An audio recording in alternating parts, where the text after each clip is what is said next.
Hello, this is Alessandro De Luca from the Bedamashi food truck. This is our newest venture.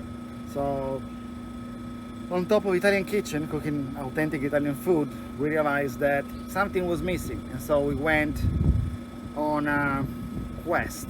Say what is missing, what we want to do in those 5 hours that we don't sleep at night, and we realized that food truck was the idea that we wanted to go for. So we scoured around and we found an older food truck that we bought. And from that food truck, now we have a food truck and a food trailer. The food trailer is always resident here at 1411 East Cherry, open almost every day for lunch and dinner.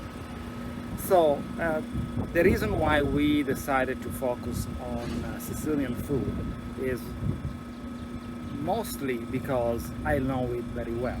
My parents were both Sicilian, my parents were both from the same city. My dad moved from Del Paso, near Catania, when he was 20, in the 1960s, last century. And I was born there. I mean, my mother moved to Torino to marry him, and I was born there. But every single summer, every single holiday, we were jumping on a plane and going to Sicily. And all the food that I have on the menu, it's food that reminds me of family, remind me of meeting with the family. Every time there was an event, every time there was something going on, even every time we just don't want to eat, or cook, we just go out, find something that can be arancini, can be a cipollina, and we eat together. I have the luck that where the house in Sicily, we have the first floor and the second floor is my cousin. And so I spent a ton of time with them, and that's what we do. I mean, what do we do tonight? We go eat, arancini. Yes, let's go pick them up and we'll bring them home. So it was pretty easy for me to make the transition from Italian kitchen to the Sicilian cuisine. And the Sicilian cuisine is very particular because if you look at the map, Sicily is pretty much there, over there in the middle of the Mediterranean Sea.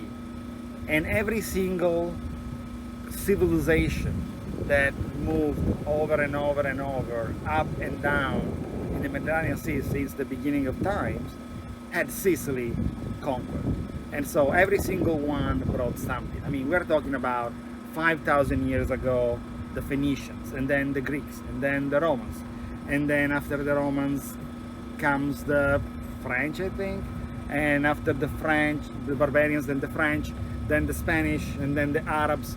I mean, every single one who had something to say in Europe, and not just in Europe, for the last 2,000, 3,000 years, they had a food in Sicily. And so that food is so much different than anything else because there are influences from North Africa, but it's not North African cuisine. There are influences from Spain, but they are not Spanish cuisine. And there are influences from French, but they are not French cuisine. So every single one brought either ingredients, a way of cooking stuff, a way of making taste, and made this incredible, interesting cuisine that is really fun to try and really fun to discover, because there is always something new that can be discovered, always another dish that you didn't know about that can be tried.